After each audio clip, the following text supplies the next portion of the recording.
আসসালামু আলাইকুম। কর্মমঞ্চে আলোচনায় আপনাদের সকলকে আমন্ত্রণ জানাচ্ছি। বাংলাদেশের সাবেক প্রধানমন্ত্রী শেখ হাসিনার দেশে আসার ঘোষণা নিয়ে পক্ষে বিপক্ষে চলছে নানান আলোচনা। এর মধ্যে দেশব্যাপী সরকার নির্বাহী আদেশে কার্যক্রম নিষিদ্ধ থাকা আওয়ামী লীগ ও অঙ্গ সংগঠন ছাত্রলীগ যুবলীগের মিছিলের সংখ্যা যেমন বাড়ছে, তেমনি লম্বা হচ্ছে এসব মিছিলের পহর। দীর্ঘ ঈদের ছুটির পর প্রথম কর্মদিবসে পহেলা জুন দিনে দুপুরে বাংলাদেশের বন্দর নগরী চট্টগ্রামের প্রাণকেন্দ্র জিওসির মোড়ে নিষিদ্ধ ঘোষিত ছাত্রলীগের বিশাল আকস্মিক শোডাউন পুলিশ থেকে শুরু করে সরকারের শীর্ষ মহলে বেশ চিন্তার উদ্রেক করেছে। ভোরে ঢাকা বিশ্ববিদ্যালয়ের ছাত্র সংসদ ডাকসুর সামনে মানববন্ধন করেছে সংগঠনটির নেতারা। এসব নিয়ে চিন্তা রেশ কাটতে না কাটতে সন্ধ্যায় আওয়ামী লীগের বর্ষিয়ান নেতা ও মুক্তিযুদ্ধের অন্যতম সংগঠক তোফায়েল আহমেদের জানাজাকে কেন্দ্র করে রাজধানীর ঢাকার ধানমন্ডি এলাকা জয় বাংলা স্লোগানে মুখরিত হয়ে ওঠে। তাৎক্ষণিকভাবে সংবাদ মাধ্যমগুলোর লাইভ সম্প্রচারের ভিডিও প্রশাসনের শীর্ষ মহলকেও ভাবিয়ে তুলেছে। পুলিশ ঘটনাস্থলে তড়িৎ লাঠিচার্জ করে বেশ কয়েকজনকে গ্রেপ্তারও করেছে। পুলিশের হিসাব মতে পহেলা জুন একদিনে দেশের কমপক্ষে 10টি জেলায় আওয়ামী লীগ ও অঙ্গ সংগঠনগুলো 9টি কর্মসূচি পালন করেছে। দিন শেষে কার্যক্রম নিষিদ্ধ থাকা দল ও অঙ্গ সংগঠনগুলোর এমন তৎপরতায় জরুরি বৈঠকও হয়েছে প্রশাসনের শীর্ষ পর্যায়ে। পুলিশের ঊর্ধ্বতন কর্মকর্তাদের প্রশ্ন হলো, গত 1 মাসে দলটির প্রায় 500 নেতাকর্মীকে গ্রেপ্তারের পরও এমন মিছিল ঠেকানো যাচ্ছে না, বরং উল্টো বাড়ছে, এবং তা হচ্ছে একেবারে শহরের প্রাণকেন্দ্রগুলোতে। তবে পুলিশের ভাবনার বড় বিষয় হলো এসব মিছিল করার সময় স্থানীয় জনগণ তাদের সাহায্য করছে। বিষয়টি ব্যাপকভাবে ভাবিয়ে তুলছে প্রশাসনকে। পুলিশের প্রশ্ন, এমন করে কতদিন ঠেকিয়ে রাখা যাবে দলটিকে? বিস্তারিত জানতে চলুন যাওয়া যাক বিশ্লেষণে।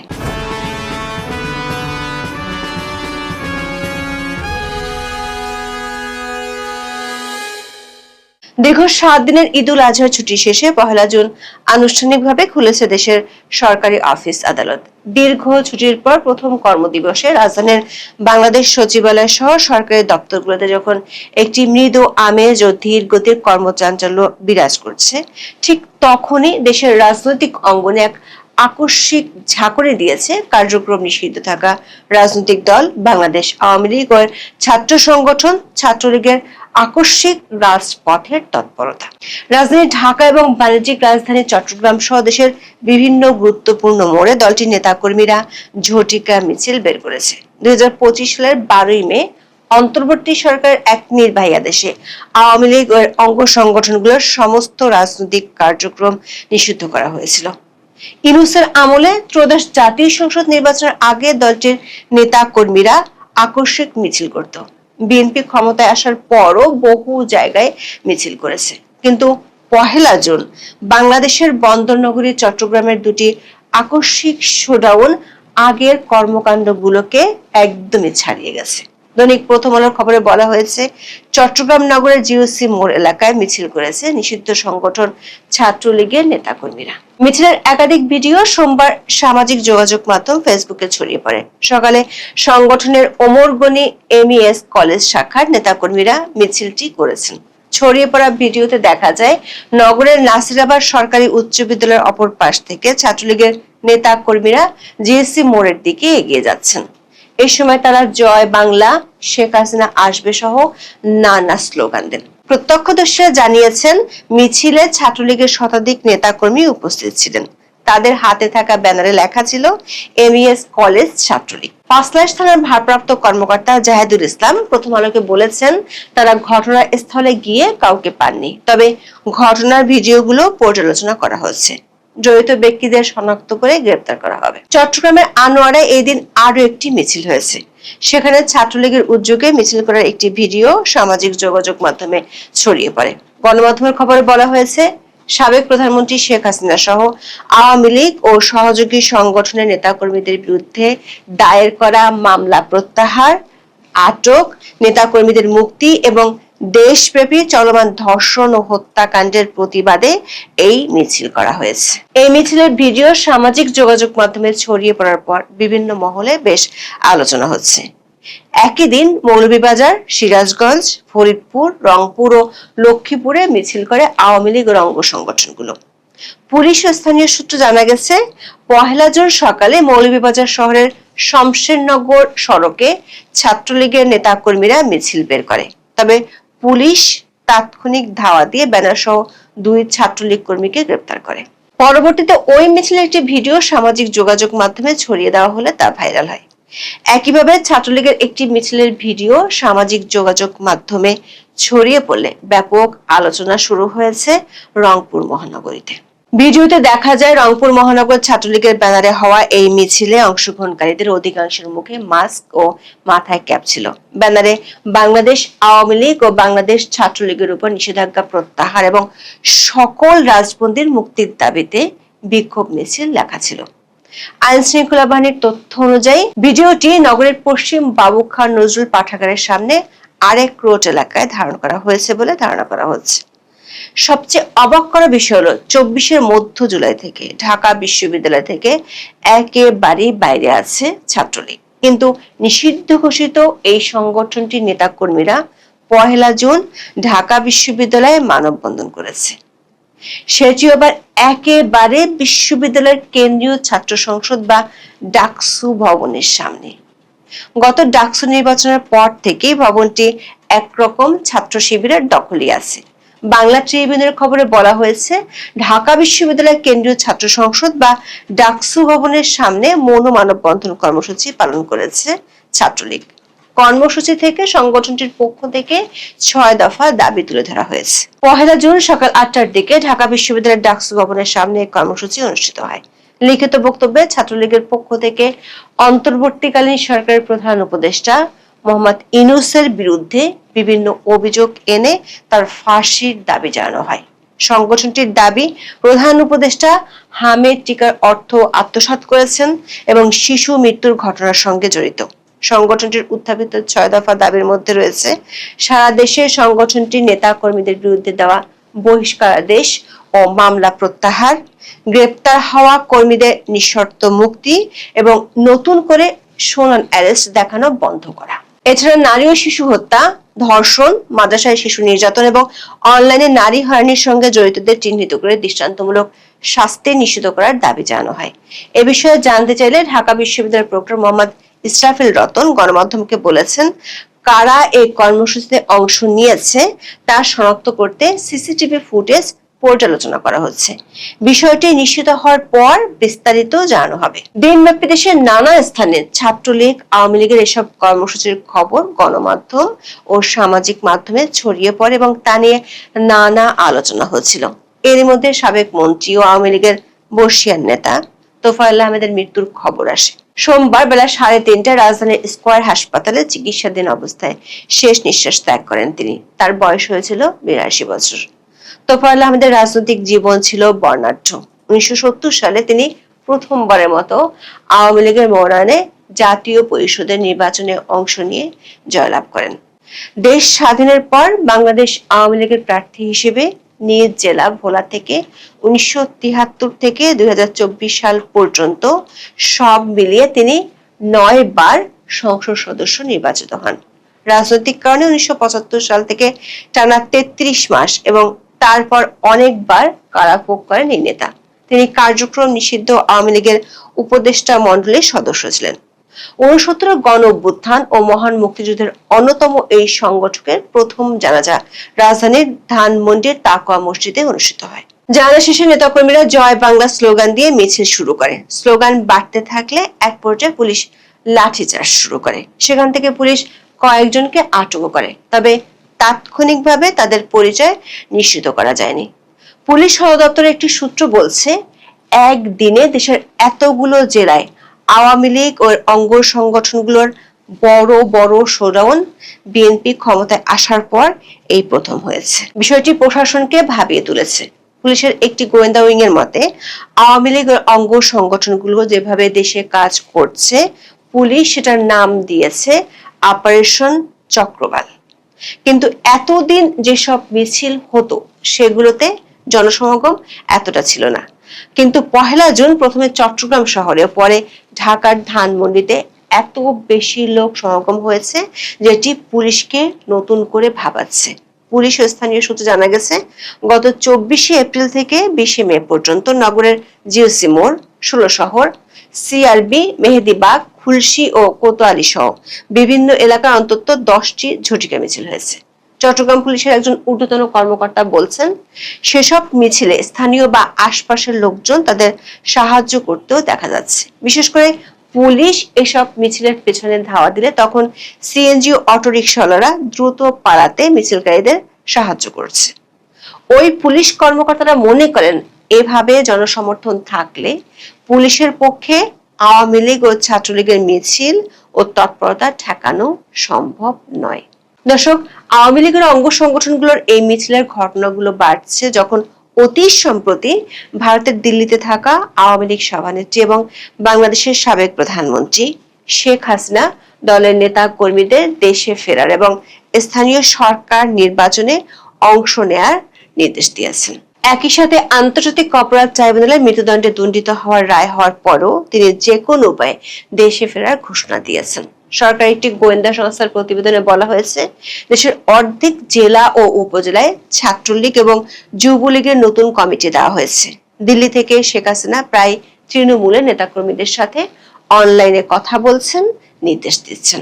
ফলে স্থানীয়ভাবে ব্যাপক ধরপাকড়ের পরও আওয়ামী লীগ ও অঙ্গ সংগঠনের নেতা কর্মীদের বাগে আনতে পারছে না পুলিশ। চট্টগ্রামের মতো বড় ধরনের শোডাউন আরো একটি মেট্রোপলিটন ও জেলা শহরে হওয়ার আশঙ্কা করা হয়েছে ওই প্রতিবেদনটিতে। পুলিশ কর্মকর্তারা মনে করেন, এমনিতেই আইন শৃঙ্খলা পরিস্থিতি নিয়ন্ত্রণে রাখতে হিমশিম খেতে হচ্ছে পুলিশকে। বর্তমান সরকারের 100 দিনে খুনের ঘটনা বাড়ছে। 1 জুন দিবাগত রাতে মোহাম্মদপুরের ছিনতাই ঘটনার ভিডিও ভাইরাল হওয়ার পর রাজধানীবাসীর মধ্যে আতঙ্ক বাড়ছে। এমন পরিস্থিতিতে আওয়ামী লীগ ছাত্রলীগের শোডাউন ঠেকানো পুলিশের পক্ষে প্রায় অসম্ভব। বিষয়টি রাজনৈতিকভাবে সমাধানে ভালো মনে করেন পুলিশ কর্মকর্তারা। এখন দেখার বিষয় সরকারের শীর্ষ মহলে এ নিয়ে কি প্রতিক্রিয়া হয়। এখন এ পর্যন্ত। সবাই ভালো থাকুন, সুস্থ থাকুন, নিরাপদে থাকুন। দেখা হবে আগামী পর্বে। আসসালামু আলাইকুম রাহমাতুল্লাহি ওয়া বারাকাতুহু। সম্মানিত দর্শক, যারা সামাজিক মাধ্যম ব্যবহার করেন বা ইন্টারনেট প্রোটোকল ব্যবহার করেন, তারা মোটামুটি সবাই যে শব্দটি ইদানিং নেতিবাচক অর্থে ব্যবহৃত হচ্ছে, দ্য বট, বিওটি, বট। এই বট এবং এই বট বাহিনীর সম্পর্কে আপনারা সবাই ওয়াকিবহাল। এটি আধুনিক প্রযুক্তির, এআই, আর্টিফিশিয়াল ইন্টেলিজেন্স বা প্রযুক্তির একটি শাখা। তো এই বট সফটওয়্যার ব্যবহার করে প্রতিপক্ষকে ঘায়েল করা এবং প্রতিপক্ষকে অবদমিত করা, অপপ্রচার চালানো কিংবা প্রচার চালানো, ইতিবাচক এবং নেতিবাচক। এটা ম্যাথমেটিক্যাল যে টার্ম রয়েছে, জ্যামিতিক যে টার্ম রয়েছে, সেই জ্যামিতিক টার্ম অনুযায়ী এই প্রচার এবং প্রোপাগান্ডা ইন্টারনেটের মাধ্যমে চালানো সম্ভব। এই যে প্রযুক্তিটি, এরকম একটা প্রযুক্তি বাংলাদেশে আসতে পারে, থাকতে পারে বা এটি করতে পারে, এটা আমরা আওয়ামী লীগ জমানাতে দেখে আসছি যে এই বট প্রযুক্তি ব্যবহার করে সরকারকে নাস্তানাবুদ, যেমন ধরুন শেখ হাসিনাকে একটি গালাগাল দেয়া হলো বা তাকে মাগি বলা হলো, খানকি বলা হলো, বেশ্যা বলা হলো, কথার কথা। এখন ধরুন সিঙ্গেল একজন একটা কথা বললো, শেখ হাসিনা একজন একটা প্রশংসা করলো, the mother of the east, গণতন্ত্রের মানুষ কন্যা, আর সঙ্গে সঙ্গে নিচে এসে যে কোনো একটা ফেসবুক আইডি থেকে বলা হলো ও একটা খানকি মাগি। এখন ঠিক সেম বক্তব্যটি আরো 1000 সেই আইডি থেকে এসে তারা ওই একই কমেন্ট করে গেল। এই যে কাজটি, এই কাজটি করে একটা রোবোটিক প্রযুক্তি, যে প্রযুক্তিকে বলা হয় বট। বাংলাদেশের রাজনীতিতে বিরোধী দলকে অপদস্থ, অপমান করা, কোনো ব্যক্তির ক্যারেক্টার অ্যাসাসিনেশন করার জন্য এই প্রযুক্তি এখন সবাই ব্যবহার করছে। বিএনপি করছে, আওয়ামী লীগ করছে, জামাত করছে। কিন্তু এই প্রযুক্তিকে একেবারে ব্যবহার করে বাংলাদেশ এটাকে অনেকটা শিল্পের মর্যাদা নিয়ে গেছে জামাত। তাদের বাঁশের কেল্লা, তাদের আরো বিভিন্ন রকম যে পেজগুলো ছিল, এইগুলো ব্যবহার করে এবং এইগুলোর মাধ্যমে হয়তো দেখা গেল তাদের 200 বা 300 বা 400 এরকম সাইবার ওয়ার্কার বা কর্মী তাদের ছিল। এই 200, 300 বা 400 এদের এক একজনের অধীন 400, 500, 600 আইডি দিয়ে তারা এই কাজটি অনবরত আওয়ামী লীগের বিভিন্ন নেতা, কর্মী, সরকারের কর্তা ব্যক্তি কিংবা আওয়ামী লীগের বিরুদ্ধে যে কোনো একটা গুজব ছড়ানো, এই কাজগুলো এই বট বাহিনীর মাধ্যমে জামাত করেছে বলে সবার একটা অভিযোগ। আর জামাত এই ব্যাপারে তেমন কিছু না বললেও এই ইন্টারনেট জগতে যে তাদের আধিপত্য, তারা যে কোনো একটা স্ট্যাটাস দেওয়ার সঙ্গে সঙ্গে মুহূর্তের মধ্যে মিলিয়ন ভিউ হয়ে যাচ্ছে। তারপর সেখানে 3-4 লাখ 5 লাখ লাইক পড়ে যাচ্ছে। সেখানে আহমদুল্লাহ কিংবা ধরুন আজহারিদের মতো জামাত মাইন্ডের যে সকল মহাপুরুষ রয়েছে, তারা যদি বলে খেলাম, পড়লাম, ঘুমালাম, তারা যদি বলে আলহামদুলিল্লাহ, সুবহানাল্লাহ, তারা যদি বলেন যে কোনো জিনিস বলেন, সঙ্গে সঙ্গে ওই দিন 5 মিনিটের মধ্যে আপনি দেখবেন 3-4 লাখ লাইক এবং কমেন্ট চলে এসছে। এটা যেটিকে বলা হয় সাধারণ যে অ্যালগোরিদম, সেই সাধারণ অ্যালগোরিদমে এটি সম্ভব না। এই কাজটি জামাতের যারা বট বাহিনী, সেই বট বাহিনী তারা এই কাজটি করে মূলত তাদের লোকজন যে এত জনপ্রিয় এই জিনিসটি প্রমাণ করার জন্য। তো এটা আমাদের যে সামাজিক মাধ্যমে এই বিষয়গুলো, মানে আমার কত ফলোয়ার আছে, আমার কত লাইক আছে, কত কমেন্ট আছে, এবং সেটার উপর ভিত্তি করে অনেকগুলো মানুষের যে আত্মবিশ্বাস, কর্মকাণ্ড, এটা এখন একটা রোগ এবং ব্যাধিতে পরিণত হয়েছে। সজীব ওয়াজেদ জয়, তারেক রহমান, শেখ হাসিনা, ডক্টর শফিকুর রহমান, অন্যান্য যে সকল রাজনৈতিক নেতৃবৃন্দ রয়েছেন, তারা সবাই একে অপরের সঙ্গে প্রতিযোগিতা করে তাদের কার কত ফলোয়ার, কার কত ফ্যান, তার কোন বক্তব্য লোকজন কিভাবে গ্রহণ করে, এটি পারস্পরিক এই প্রতিযোগিতা করার জন্য প্রায় সবাই এখন এই প্রযুক্তি, বট যে প্রযুক্তি, সেই বট প্রযুক্তি ব্যবহার করছেন। আর এই বট প্রযুক্তিটা পরিচালিত করার জন্য দলগতভাবে এখন সবাই ফান্ডিং করছে। আওয়ামী লীগের লোকজন এখন এই বট প্রযুক্তি ব্যবহার করছে। তারাও এই জামাতের মতন করে, বা যদি জামাত মাত দিয়ে ধরেন এই কাজটি জামাত যদি বলে যে আমরা করিনি, ধরেন বামাত করেছে বা সামাত করেছে বা ঘামাত করেছে, যারাই করেছে এটাকে এখন বিএনপি এবং আওয়ামী লীগ অনুসরণ করছে। তো সেই দিক থেকে বিএনপির এই মুহূর্তে যে বট বাহিনী, তারাও যথেষ্ট শক্তিশালী, জামাতের যারা লোকজন আছে তারাও শক্তিশালী, আর আওয়ামী লীগের লোকজনও শক্তিশালী। ফলে পুরো সামাজিক যে মাধ্যম, সেই সামাজিক মাধ্যমের উত্তেজনা, ঝগড়াঝাঁটি, মারামারি, কাটাকাটি, অশ্লীলতা এবং অশ্রাব্যতা, এটি অনেকটা ডাল ভাতের মতো হয়ে গেছে।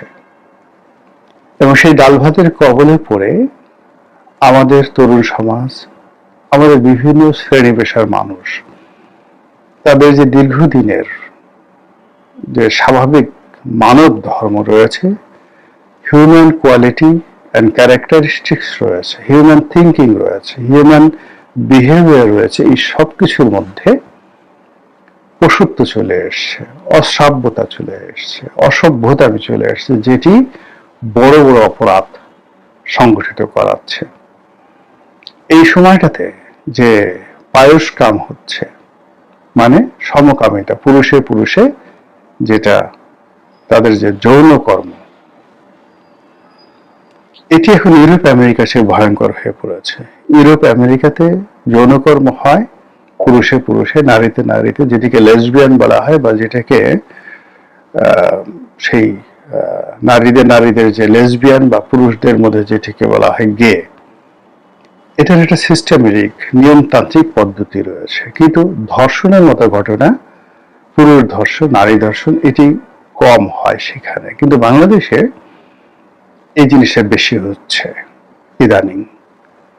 2 নম্বর হলো যে নারী এবং পুরুষ, শিশু যারা, পুরুষ শিশু, নারী শিশু, তারা মানে বিভিন্ন মহল দ্বারা ধর্ষিত হচ্ছে। বাইসেক্স, কাউন্টার সেক্স, হোমোসেক্স ইত্যাদি দ্বারা তারা ধর্ষিত হচ্ছে।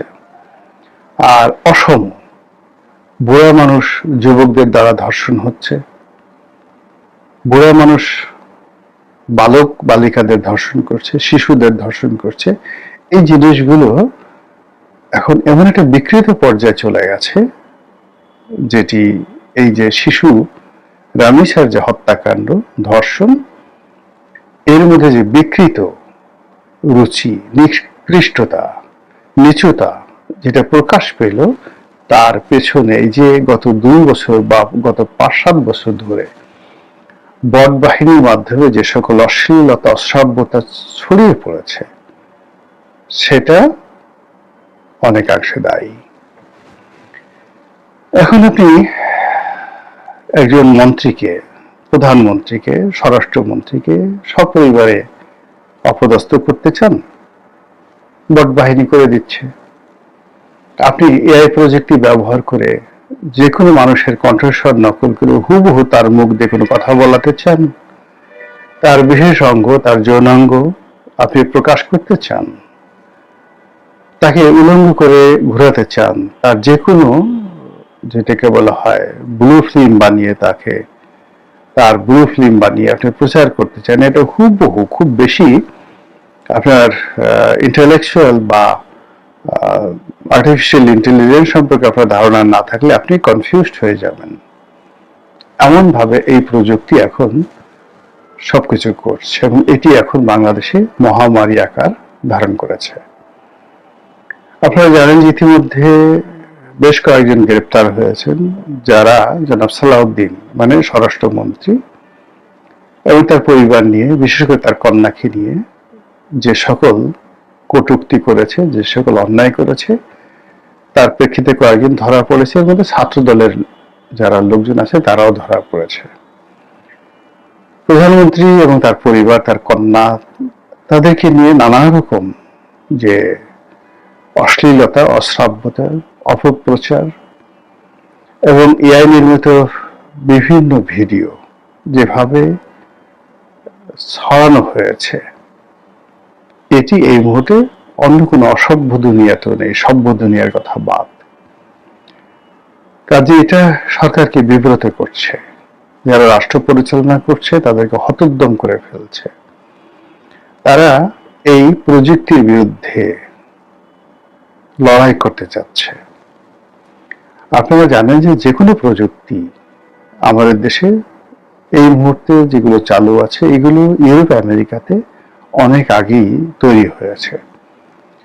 যেভাবে ভাইরাস যখন তৈরি হয়, একটি প্রোগ্রামকে ক্র্যাশ করার জন্য ভাইরাস তৈরি হয়, আবার সেটার জন্য অ্যান্টিভাইরাসও তৈরি করা হয়।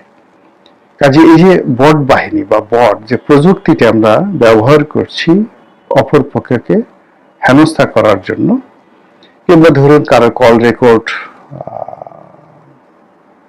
নকল করার জন্য, কারো টেলিফোন ওয়েবসাইট হ্যাক করার জন্য, আবার এই প্রযুক্তি কারাই কাজগুলো করেছে এগুলো ধরার জন্য কিন্তু নানা রকম প্রযুক্তি পশ্চিমা দুনিয়া তৈরি করে রেখেছে এবং এটা তাদের একটা ব্যবসা।